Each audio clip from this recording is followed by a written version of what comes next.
Assalamualaikum warahmatullahi wabarakatuh. Salam Om Swastiastu, Namo Buddhaya, salam kebajikan untuk kita semua. Perkenalkan, nama saya Syahrun Ade Ramana dengan NPM 744230077, Prodi Sarjana Terapan Manajemen Perusahaan, Universitas Logistik dan Bisnis Internasional. Baik teman-teman, pada kesempatan kali ini saya akan membahas sebuah materi, yaitu materi SAP. Apa sih SAP itu? SAP adalah singkatan dari System Application and Processing, yaitu sebuah perangkat lunak atau software yang digunakan untuk membantu proses manajemen bisnis dalam sebuah perusahaan.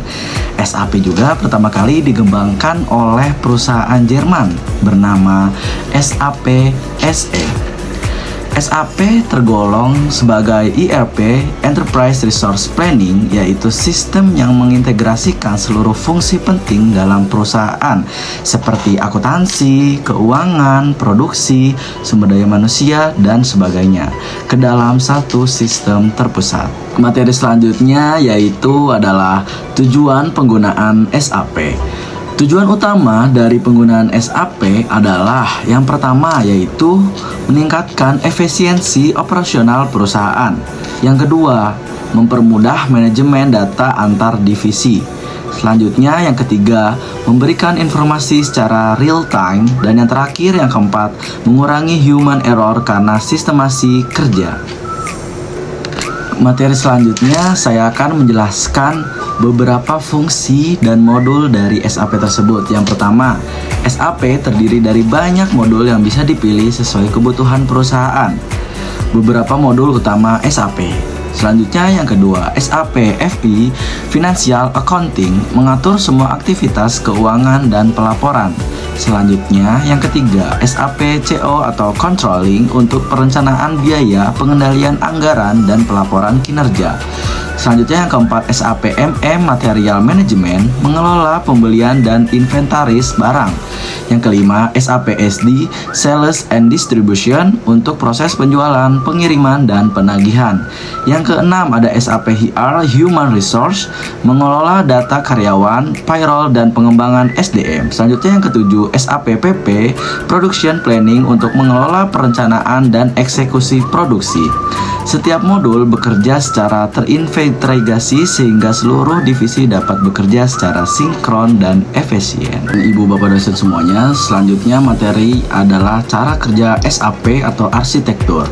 SAP berjalan di atas sistem 3 lapisan, 3 tier arsitektur: presentation layer, antarmuka pengguna, SAP GUI, application layer, logika dan proses bisnis, dan yang terakhir adalah database layer, penyimpanan data perusahaan. Selanjutnya materinya yaitu navigasi SAP. Pengguna mengakses fitur SAP melalui T-kode, transaction kode, contoh kode, FB50, input junar keuangan, ME2IN membuat pembelian, FA01 membuat order penjualan.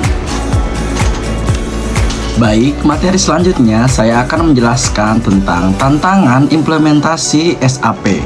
Biaya implementasi tinggi, waktu implementasi lama dan kompleks, membutuhkan pelatihan karyawan, perubahan budaya kerja dalam perusahaan. SAP juga digunakan oleh beberapa perusahaan seperti Unilever untuk manajemen rantai pasok global.